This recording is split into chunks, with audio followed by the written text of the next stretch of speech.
Autism awareness series में आज हम लोग बात करेंगे। आज ADHD के बारे में बात करते हैं।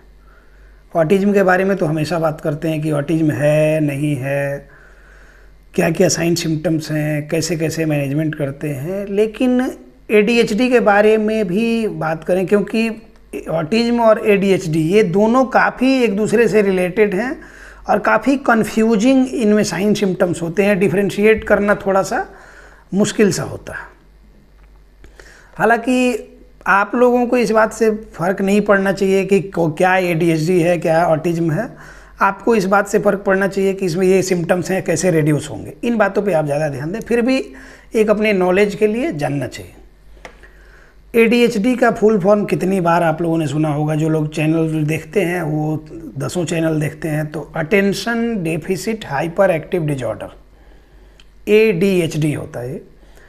जैसा कि नाम में है इसके अटेंशन डेफिसिट, मतलब कि अटेंशन की कमी, लेस अटेंशन स्पान होगा।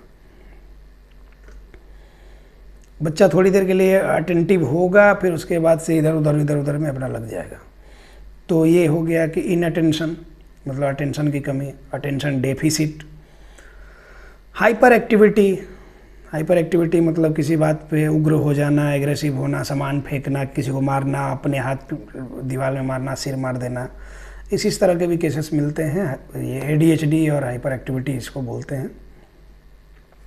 डिसऑर्डर, जैसे कि डिजीज और डिजॉर्डर में फ़र्क होता है, हमेशा हम बोलते हैं। डिसीज मतलब कि एक आपकी लाइफ इजी वे में चल रही थी, उसमें कुछ गड़बड़ हुई तो डिस जो प्रीफिक्स लगता है उसका मतलब कुछ है, होता है कि कुछ गड़बड़ी होना। तो डिसईज मतलब वो जो आराम से साउंड लाइफ चल रही थी उसमें कुछ प्रॉब्लम आई, वो डिसीज हुआ। डिसऑर्डर, एक प्रॉपर ऑर्डर में कोई चीज़ चल रहा हो। एक माइलस्टोन्स की बात करें, नॉर्मल माइलस्टोन्स भी हैं, वो भी एक प्रॉपर ऑर्डर में चल रहे हो। जैसे आप समझें कि ये हम पेन यहाँ पे ये कर रहे हैं तो पेन लाइन से हम अरेंज कर रहे हैं, वहाँ से आपको क्लियरली नहीं समझ में आ रहा होगा। जैसे सिंपल सी बात आप समझे, ये पेन हम एक ऑर्डर में ऐसे इसको कर दिए, इसका ढक्कन भी एक साइड कर दिए, प्रॉपर इसको ऐसे सीधा कर दिए तो एक ऑर्डर में। अभी इसको इधर उधर बिखरा दें, ऐसे ऐसे कर दें तो ये डिसऑर्डर हो गया, ये अलग अलग ऑर्डर में हो गया। इसी तरह से डिसऑर्डर होता है कि मतलब वो प्रॉपर ऑर्डर जो चल रहा है उसमें कुछ गड़बड़ी हो गई तो डिसऑर्डर हो गई। उसको फिर से उसी ऑर्डर में अरेंज कर दें। जैसे ये पेन मैंने इधर उधर किया, डिसऑर्डर में रखा, फिर से एक ऑर्डर में ले आके इसको रख देंगे, फिर से ये नॉर्मल हो गया। वैसे ही डिसऑर्डर होता है। ये ऑटिज्म, ADHD ये सारे डिसऑर्डर में आते हैं। तो अब ADHD के बारे में जब बात करते हैं तो इसमें पता चलेगा कि हाइपर एक्टिविटी होगी, अटेंशन की कमी होगी। 2 चीज़ तो ऐसे ही क्लियरली हो गया। इसमें 4-5 सिम्टम्स जो होते हैं वो काफ़ी प्रोमिनेंट सिम्टम्स होते हैं। और जैसे कार्डिनल साइन सिम्टम्स बोलते हैं ना, जैसे कि डायबिटीज़ में होता है कि पॉलीडिप्सिया, पॉलीफाजिया, पॉलीयूरिया, उसी तरह इसमें भी ये मोस्ट कॉमनली पाए जाने वाले ये जो साइन सिम्टम्स होते हैं। सबसे पहला होगा इनअटेंशन, मतलब वही जो अटेंशन डेफिसिट बोला जा रहा है। इनअटेंशन मतलब कि अटेंशन की कमी, वो एक जगह पे ज़्यादा देर टिकेगा नहीं। इसी में रेस्टलेसनेस, सिटिंग इंटॉलरेंस भी आएगा कि वो एक जगह स्थिर भी नहीं बैठेगा, रेस्टलेस टाइप रहेगा, एक ही बार में कई सारी चीज़ें करेगा, एक चीज़ पे टिक के नहीं रहेगा। तो ये होता है इनअटेंशन, मतलब लेस अटेंशन स्पान। अटेंशन बहुत शॉर्ट ड्यूरेशन के लिए रहेगा, उसके बाद से फिर इधर उधर डिस्ट्रैक्ट हो जाएगा। दूसरा होता है impulsivity, impulsive behaviour, impulsive nature इनका होगा। ये जो चीज़ करना चाह रहे हैं उसमें आप डिस्टर्ब करेंगे, ये आप उग्र होंगे और उसके बाद से उसके लिए रिजिड हो जाएंगे और लोगों भी जो 2-4 लोग हैं उनको भी जाकर डिस्टर्ब करेंगे। तो ये होती है इम्पल्सिविटी। तीसरा इसमें मिलेगा हाइपर एक्टिविटी, जैसे कि मैंने स्टार्टिंग में चर्चा किया कि उसमें गुस्सा हो जाएगा, सामान फेंकेगा, अपना सिर लड़ा लेगा, सेल्फ हार्म करेगा, गुस्सा में अपने को ही काटने लगेगा, अपने को सेल्फ हिटिंग वगैरह बच्चा करने लगेगा, ऐसे मारने लगेगा अपने आप को, अपना ही दांत जोर से काटने लगेगा। तो ये भी होता है।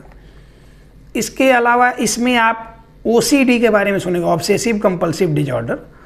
तो वो एक बिहेवियरल डिजॉर्डर है, वो भी काफ़ी हद तक इस तरह के बच्चों में मिलता है। ऑब्सेसिव कंपल्सिव उनका नेचर होगा।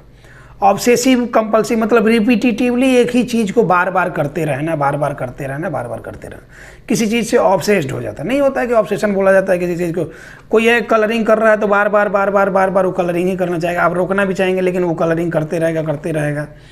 आप ये करेंगे फिर कहीं से मौका पाएगा तुरंत जाके पकड़ लेगा, उसके लिए ऑब्सेस्ड है। उसी में आता है प्रॉपर ऑर्डर में चीज़ों को अरेंज करने का होता है, सामान को प्रॉपर मतलब परफेक्शन की प्रॉब्लम, एकदम परफेक्ट वे में सारी चीज़ें चाहिए। वो कपड़ा भी क्या करेगा ना बच्चा कि वो हल्का सा भी कहीं मिट्टी वगैरह लगा हुआ, धूल वगैरह लगा हुआ, हल्का सा भी उसको अगर ये मुड़ा है या फिर कहीं से भी ये है तो वो नहीं पहनना चाहेगा। एकदम परफेक्ट उसको जो चाहिए है वो चूज करेगा कि हमको ये पहनना तो ये पहनना। ये इस तरह के बच्चों में ये भी मिलता है ऑब्सेसिव कंपल्सिव नेचर। इसमें पांचवा होता है attention seeking behaviour. Attention seeking, जहाँ बिहेवियर की बात हो रही है मतलब कि ये समझदारी वाली प्रॉब्लम, समझदारी वाली बदमाशी, ये बिहेवियरल इशूज होते हैं, मतलब कि जानबूझ के करना। अटेंशन सीकिंग बिहेवियर भी इन बच्चों में होता है कि वो क्या करेंगे ना कि अटेंशन में देखेंगे कि मदर फादर आपस में बात कर रहे हैं, बच्चे को अगर इन्वॉल्व नहीं कर रहे हैं उसमें, अटेंशन पाने के लिए कोई गिलास पटक देगा, कोई सामान पटक देगा, कोई सामान उठा के फेंक देगा, अननेसेसरी से चिल्लाने लगेगा, कुछ ऐसा करने लगेगा कि आप उस पर ध्यान दें। अटेंशन सीकिंग बिहेवियर इसको बोलते हैं। तो ये 5 मोस्ट कॉमनली पाए जाने वाले सिम्टम्स ADHD में होते हैं।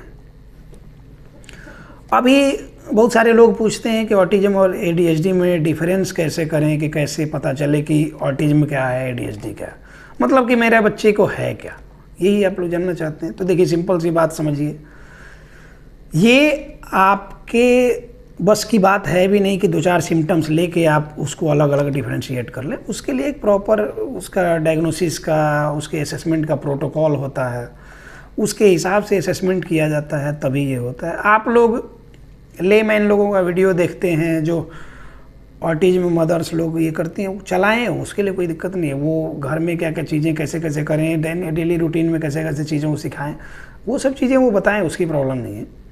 लेकिन वो लोग एक्सपर्ट एडवाइस देने लगते हैं, यहाँ से प्रॉब्लम शुरू होती है। बहुत सारे लोग कंफ्यूज होके बहुत सारी गलत एक्टिविटीज़ भी करना शुरू करते हैं।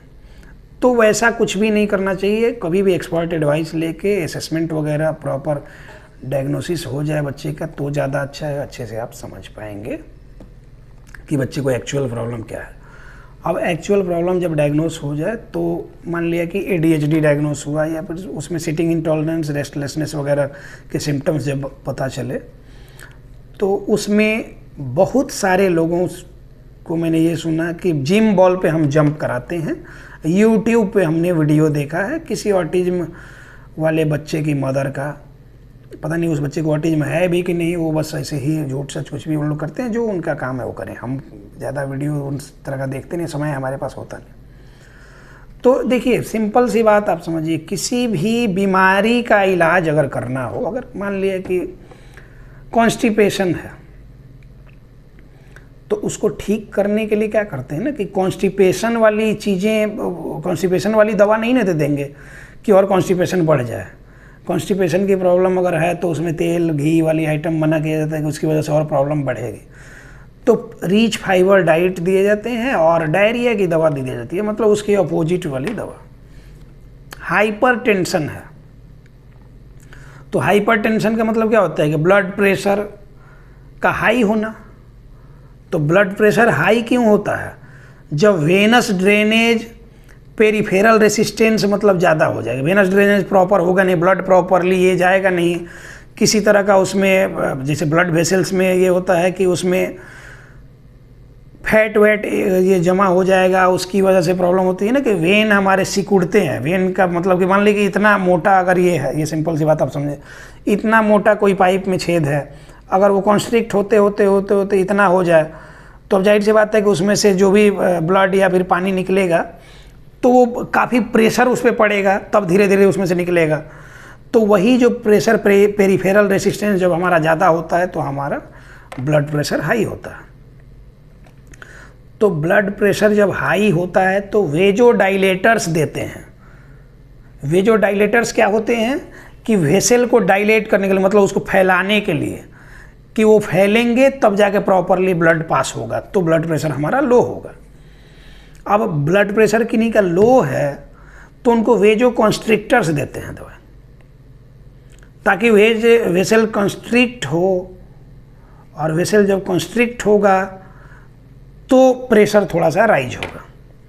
तो मतलब इसमें क्या हो रहा है कि ऑपोजिट दवाएं दी जा रही हैं। इसी तरह आपके थेरेपी के प्रोटोकॉल में भी होता है कि बच्चा अगर हाइपर एक्टिव है तो उसको काम डाउन करने के लिए एक्टिविटीज़ कराई जाती हैं। उसके काम डाउन करने के लिए सेंसरी इंटीग्रेशन थेरेपी से लेकर उसको कंप्रेशन वगैरह, उसको रैपिंग वगैरह, उसको बॉल से कंप्रेशन, ये सारी चीज़ें, उसको स्थिर बैठाना, पकड़ के हेड कंप्रेशन वगैरह करना, ये सारी चीज़ें कराई जाती हैं हाइपर एक्टिविटी के केस में। उसमें जिम बॉल पे जंप नहीं, जो बच्चा बैठ नहीं रहा है, जो बच्चा दिन रात दौड़ भाग कर रहा है, उसको आप जिम बॉल पे और जंप कराएंगे तो उसमें और ये बढ़ेगा ना, उसमें रेस्टलेसनेस और बढ़ेगी ना, उसमें सिटिंग इंटॉलरेंस और बढ़ेगी, वो और बेचैन सा होगा।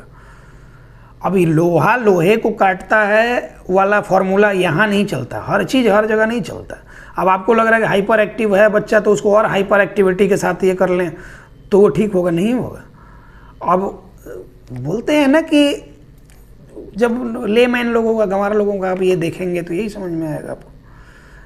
उन लोग का कॉन्सेप्ट ये है कि जिम बॉल पे जंप कराएंगे तो थकेगा, उसको थका दो, 12-12 घंटे काम करो, बच्चे को थका दो।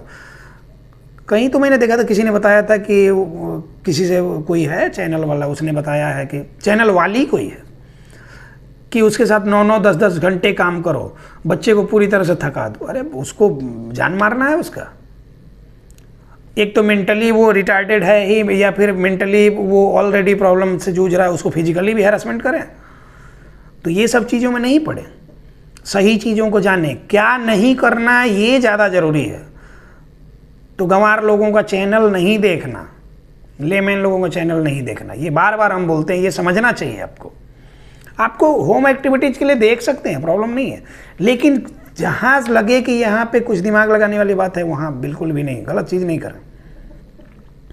अब उसी तरह हाइपो एक्टिविटी है, जैसे कि सीवियर ऑटिज्म वाले बच्चों में मैंने देखा है, और मेंटली रिटार्डेड जो बच्चे होते हैं या फिर जिनको इंटेलेक्चुअल डिजेबिलिटी होती है, उनमें क्या होता है, हाइपो एक्टिविटी होती है। वो क्या होता है ना कि बहुत कम ही एक्टिव होते हैं, एक जगह पड़े रहेंगे तो पड़े रहेंगे तो पड़े रहेंगे, लेजी टाइप। उनमें जंपिंग वाली एक्टिविटी, जिम बॉल पे ये करना, फिजिकल एक्टिविटीज, दौड़ाना चलाना, ये सारी चीज़ें उनमें करनी होती है ताकि वो हाइपो एक्टिविटी से थोड़ा एक्टिव बने। तो यहाँ कन्फ्यूजन होता है आप लोगों को, और आप लोग गलत कर लेते हैं बिगाड़ के, तब हमारे पास आते हैं। तो कभी भी गलत चीज़ें नहीं करें। देखिए ऑटिज्म क्योरेबल है, ADHD क्योरेबल है, सही से डायग्नोसिस होगा, सही ट्रीटमेंट प्लान चलेगा तभी, बात से नहीं होगा और YouTube देख के करने से बिल्कुल भी नहीं होगा। थोड़े बहुत प्रॉब्लम्स आप सॉल्व कर पाएंगे।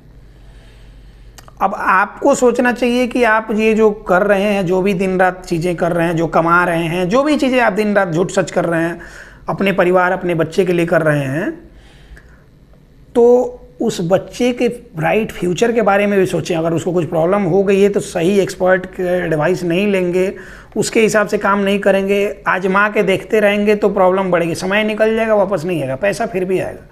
तो थोड़े बहुत पैसा बचाने के लिए बहुत सारे लोग ऐसे करते हैं कि इधर उधर यहाँ से नहीं कुछ ये मिला सवाल का जवाब तो उधर।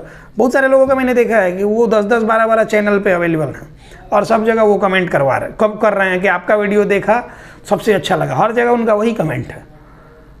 और फिर आप किसको ये कर रहे हैं, आप अपने आप को मतलब कि खुद को ही धोखा दे रहे हैं।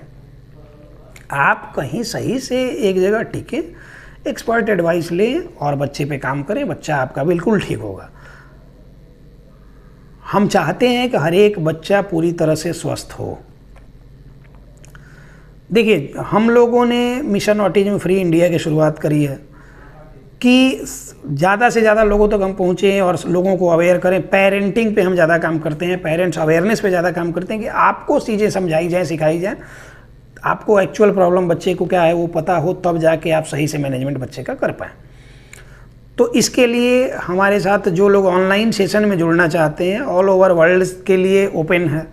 जो लोग भी हमारे ऑनलाइन सेशन में जुड़ना चाहते हैं वो हमारा नंबर लेकर उस पर कॉल कर सकते हैं या फिर व्हाट्सएप पे मैसेज करके प्रोसीजर जान सकते हैं और ऑनलाइन असेसमेंट करा सकते हैं। उसके बाद हमारे मंथली सेशन में आप कहीं से भी जुड़ सकते हैं, वीडियो कॉल में सारी चीज़ें हो जाती हैं।